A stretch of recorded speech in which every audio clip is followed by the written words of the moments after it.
There are probably a few embarrassing moments you haven't thought about in years. You'd completely forgotten about them. Then someone says 4 words, or a song comes on. A stranger's tone of voice lands exactly the way that other voice landed a long time ago. And you're back. Not remembering it, reliving it. That heat crawling up your neck, the exact spot you were standing, what you said, and the half-second of silence right after you said it. It all comes rushing back like it just happened. You know the moments. The time you spoke up in a meeting, laid out your idea, and the room just moved on. Nobody argued. Nobody agreed. Like you hadn't said anything at all. Then someone said almost exactly the same thing 2 minutes later, and everyone nodded. The time you didn't know where the line started, and the stranger pointed it out loud enough for the whole queue to hear. The joke that didn't land, the wave at someone who wasn't waving back at you. Something from when you were 10 years old that has no business still living in your head 30 years later. You'd assume a memory needs to earn that kind of grip. Real danger, real damage. These didn't have any. Nobody got hurt, nothing was actually at stake. So why does it feel like something was? Maybe you're thinking, it wasn't even that bad, nobody noticed. Fair, but that's the part that should actually bother you. Your own brain agrees it wasn't a big deal and stored it as critical information anyway. Here's what's strange about that.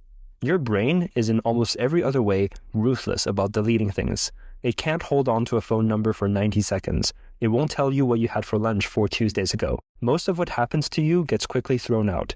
Except this. This, it keeps. It's not that you have a bad memory. It's that some much older part of your brain is still deciding what counts as dangerous, and it never got the update that this kind of moment isn't. As far as that part of you is concerned, it was never embarrassment, it was evidence. Start with the simple version, because it's true, just not the whole truth. Psychologist Roy Baumeister spent years studying a pattern that shows up almost everywhere researchers look.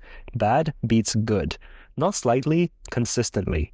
In memory, in emotion, in the decisions we make, one bad review outweighs 5 good ones. A single argument undoes a week of good relationships. Baumeister literally titled the paper, "Bad is Stronger Than Good." It makes sense if you go back far enough. Forgetting a nice afternoon never hurt anyone. Forgetting which berries made you sick or where that thing with teeth was standing could get you killed. The people who shrug off the bad stuff didn't live long enough to pass that habit on. You come from the ones who couldn't stop thinking about it. That's why the silence after your idea outlasted every compliment you got that week. But that only explains why bad memories last longer in general. It doesn't explain why something this small, a slightly awkward moment, nothing dangerous, gets treated like a 5-alarm fire. It gets stranger than that. In the actual moment, the second the room went quiet, the second that stranger corrected you, something happened in your body that you had no say in. Adrenaline and cortisol flooded in. Your amygdala fired a signal to the hippocampus, the part of your brain that decides what gets kept, and the message was basically, this matters, hold on to it, don't let it fade like everything else does. Neuroscientists James McGaugh and Larry Cahill worked this out almost by accident. They had people listen to 2 versions of the same story, one flat, one emotional, and people remembered the emotional one better. No surprise there. Then they gave the second group a drug called propranolol before the story. It blocks adrenaline. Same story, same facts. The memory boost just disappeared. Take away the chemical, and an emotional memory behaves exactly like a boring one. Forgettable. So you never actually chose to remember that moment forever. There was no decision to make. A switch flipped somewhere below conscious thought, and your brain locked it in before you'd even finished being embarrassed. So here's the real question. Why does your body react to an awkward comment with the same emergency chemical it uses for actual danger? Because to your nervous system, it might not be that different. Neuroscientists Naomi Eisenberger and Matthew Lieberman put people in a brain scanner and had them play a simple ball-tossing game with 2 other players. Except the game was rigged. At some point, the other 2 just stopped throwing to them, excluded for no reason from a game that didn't even matter. The brain lit up in exactly the same region that lights up during physical pain. Not something similar to it, the same exact one. Here's why that's not a glitch. For almost all of human history, you could not survive on your own. No group meant no food, no fire, and no one to keep watch while you slept. Getting kicked out of the group wasn't awkward. It was a death sentence, just a slower one than the lion. So evolution never built a separate, gentler alarm for embarrassment. It just reused the one it already had. The one built for predators. Your brain only has one setting for you might not belong here anymore, and it's the same setting as you're about to die. That's also why it doesn't just sit there quietly, why it can hit you a decade later out of nowhere, mid-shower, mid-drive, for no reason you can point to. Memory researcher Dorth Bernstein studies what happens when a memory like this shows up uninvited. Not because you went looking for it, because some small thing triggered it. A phrase, a smell, someone's tone of voice landing exactly the same way it did back then. Her work shows that these memories don't come back the way you'd expect, pieced together bit by bit. They showed up whole, all at once, the same emotion, the same vantage point you had the first time. Your brain doesn't give you a summary. It gives you the whole thing again, live. That's why it never feels like remembering, it feels like you're standing right back there. Here's the part that makes it almost unbearable once you notice it.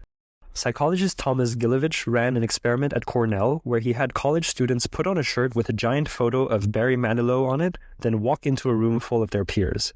Afterwards, he asked them, "What percentage of that room do you think will remember what you were wearing?" They guessed around half. The real number was closer to a quarter, and it kept dropping every week after. The person who didn't laugh at your joke doesn't remember the joke. The stranger in that line forgot you were there before they reached the register. Nobody in that meeting is still thinking about your idea, good or bad. Most of them probably wouldn't even recognize you.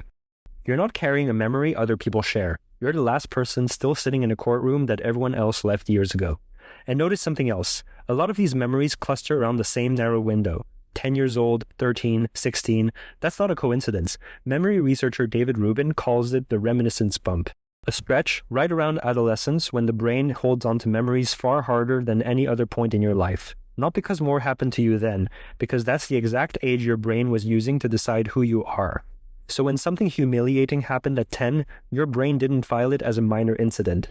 It filed it under identity, permanently, because that's exactly when your identity was being built. So here's what's actually going on underneath the cringe. The memory isn't refusing to heal. Some old part of your brain still thinks the group hasn't finished deciding whether to keep you around. And every time it comes back, it isn't pointless. It's another appeal argued in front of a jury that adjourned a long time ago before most people in the room ever knew you. You're not broken for remembering this. You're running on wiring built for a world where the worst thing that could happen to you was getting left outside the fire, alone with whatever was waiting in the dark. That wiring has no idea the fire moved indoors. It doesn't know the group is a group chat now, or a meeting room, or a line at a store, and none of them can actually vote you off the planet. All it knows is the old signal came in. You were seen failing in front of others, and it's still running the only response it's ever had. Somewhere in you, that case is technically still open. But here's the part that nobody tells you. Psychologist Dacher Keltner spent years studying what embarrassment actually does. The blush, the wince, looking away, and found out it isn't a malfunction at all. It's a signal. An old, wordless apology that your body knows how to make without asking you first. People who show it get forgiven faster, liked more, let back in. The cringe was never the punishment. It was the apology. The same one people have been making for longer than language has existed. A lowered head, eyes down, a simple signal that means, I know, I'm still one of you. Don't send me away. So next time it finds you out of nowhere, 10 years later, full volume, like you're standing right back there, you'll know exactly what it is. It's not a wound that won't close. It's a very old part of you still holding out an apology to a room that emptied out a long, long time ago.